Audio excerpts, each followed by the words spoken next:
गासै खौरांगिरि नोंथांमोनसिम आंनि सिमेन्ट दख'रा दुलाराय बर' आइजो अनसाय आफादनि आफादगिरि जानानै साबायखर बावहरनाय थाबाय। जोंहा दिनै 15 नभेम्बर 15 आरो 16 बे साननैयाव बर' थुनलाइ आफादनि खुंगा 77थि गायसन सान फालिथायजों लोगोसे बर' थुनलाइ आफादनि सिमेन्टगुदि बर' थुनलाइ आफादनि खुंगा 23थि बोसोरारि जथुम्मा आरो सिमेन्ट दख'रा दुलाराय बर' आइजो अनसाय आफादनि खुंगा 14थि नै बोसोरसालिया जथुम्मा बेखौ जोङो साननैनि मेहेरगोनां हाबाफारि लानानै खुंफुंनो लानाय जादों।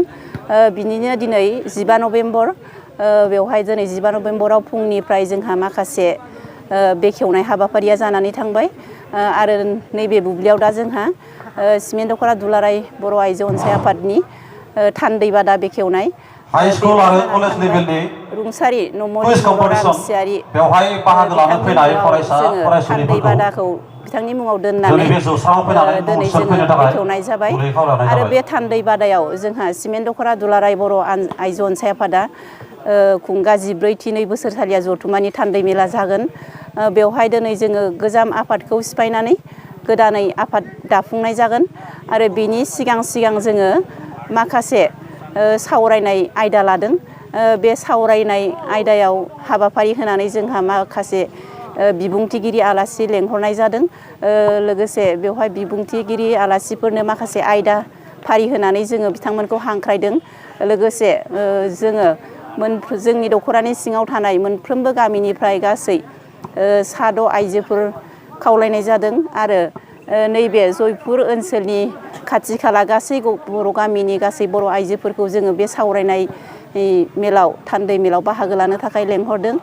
जोंहा दिनैनि बे थान्दै मेलनि सिगां सावरायनाय हाबाफारियाव जोङो आयदा लानाय जादों। बे आयदायानो जाहैबाय आथिखालनि लाइमोनफोरनि गाज्रि थासारि आरो फेग्रा बेसाद लानायखौ होबथानाय, बेखौ मोनसे आयदा लादों। बे आयदानि बिबुंथिगिरिया जादों मुस्रिमा कल्पना स्वर्गियारि। बिथाङा धेमाजि जिल्ला दुलाराय बर' आइजो अनसाय आफादनि नेहाथारि। बिथांखौ जोङो बे आयदानि बिबुंथिगिरि आलासि महरै लेंनाय जादों। आरोबाव बेखेवगिरि हिसाबै थान्दै मेल बेखेवगिरि हिसाबै जोंहा मुस्रिमा सोरजिला औवारि बिथांखौ जोङो खावलायनाय जादों। बिथाङा धेमाजि जिल्ला दुलाराय बर' आइजो अनसाय आफादनि बोसोनगिरि। आरोबाव आयदाफारियाव सासे बिबुंथिगिरि दंबावो, बेनो जाहैदों आयदा सोलोंथाइ आरो समाज जौगानायाव आइजोफोरनि बिफावथि। बेवहाय बिबुंथिगिरि महरै मुस्रिमा सुबारानि बसुमतारी बिथांखौ जोङो आलासि महरै खावलायनाय जादों।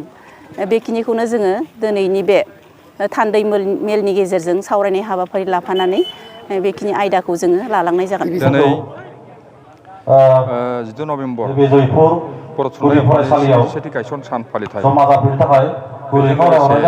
सिमेन्टगुदि बर' थुनलाइ आफादनि खुंगा 23 बोसोरारि जथुम्मा आरो सिमेन्ट दुलाराय बर' आइजो अनसाय आफादनि फोरोंगिरिजों लोगोसे फरायसा फरायसुलिफोरखौ गासैखौबो जथुम्मा बेनि दिनै गिबि फरायसालियाव फुंबिलिनिफ्रायनो नुजाथि फैनो थाखाय खावलायहरनाय जादों।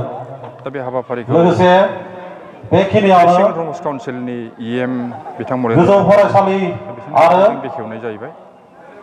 दा बेनि उनाव फरायसालिमा थाखोनि फरायसा फरायसुलिफोरनिसिम गोसोखां मोनसे सायनासालि फोसावहरनाय नोंथांमोना दिनैनि बे सोंगा बादायलायनाय कुइज कम्पिटिशनाव बाहागो लानो फैनाय फरायसा फरायसुलिफोरखौ जोंनि बे जौस्राङाव फैनो थाखाय गुरैयै खावलायहरनाय जाबाय। रुंसारि बाफुराम बसुमतारी आलासि जिरायसालि नब्लां, दा बेखौ सनापुर बर' गुदि फरायसालिनि मानगोनां फोरोंगिरि रमेश स्वर्गियारि बिथांनि आखाइजों बेखेवनाय जाहैबाय। बेनि उनावहाय रुंसारि दंगा मोसाहारि जामुसालि, दा बेखौबो मिसामरा जिपिनि आनसलिक पन्सायतनि सोद्रोमा AP मेम्बार अनजालि खेरखातारि बिथांनि आखाइजों बेखेवबाय। बिनि उनावहाय मुंख्लं खुदिराम मोसाहारि मावसोम बादा, दा बेखौबो समखं गाव पन्सायतनि आफादगिरि मानिनां मुस्रि सुक्राम बर' साहित्य सभा बेखेवबाय बेनि उनावहाय गायसन सान फालिनायजों लोगोसे सिमेन्ट दख'रा सिमेन्ट गुदि बर' थुनलाइ आफादनि बर' थुनलाइ आफादनि 23थि बोसोरारि जथुम्मा हान्दै आरो नब्लां सिमेन्ट दख'रा दुलाराय बर' आइजो अनसाय आफादनि आंनि आखाइजों बेखेवनानै 14थि बोसोरारि